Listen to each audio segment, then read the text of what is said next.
بسم اللہ الرحمن الرحیم۔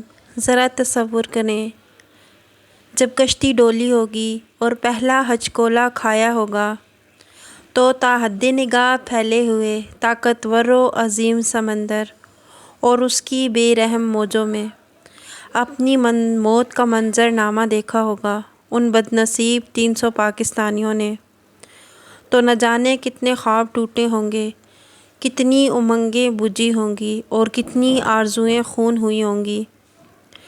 کسی کے سامنے ماں کا چہرہ گھوما ہوگا، کسی کو باپ کی وصیت یاد آئی ہوگی کہ اس کے کہنے پر رک جاتا، کسی کو بہن بھائیوں کی یاد نے ستایا ہوگا۔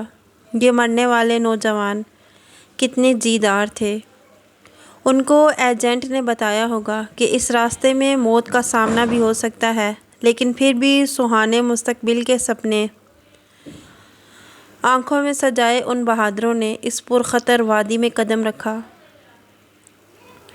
یہ موت تک سے لڑ جانے کے لیے تیار ہو کر ایک پرخطر راستے اور سفر پر نکل کھڑے ہوئے، جس میں موت اور پکڑے جانے کا 80% چانس اور بچ نکلنے کا 20% ہوتا ہے۔ لیکن سوال یہ ہے کہ کیا یہ 15-20 لاکھ روپے لگا کر یہ نوجوان جو موت کو خریدتے ہیں، کیا وہ انہیں 20 لاکھ سے یہاں کوئی اپنا چھوٹا موٹا کاروبار نہیں کر سکتے؟ اپنوں میں رہ کر وہ کون لوگ ہیں جو ان کو خواب بیچتے اور سہانے سپنے دکھا کر سمندر کی بے رحم موجوں کے حوالے کر دیتے ہیں اور خود محفوظ محلوں میں پناہ لیتے ہیں؟ ان ایجنٹوں کو گرفتار ہونا چاہیے جو اس طرح کا غیر قانونی دھندا کرتے ہیں، اور میرا گمان ہے کہ یہ کشتیاں ڈبونے میں بھی ان کا ہاتھ ہوتا ہے اور ان کی نیت کسی نہ کسی سطح پر شامل ہوتی ہے۔ ان حقیقی مجرموں کو انصاف کے کٹہرے میں لانا چاہیے۔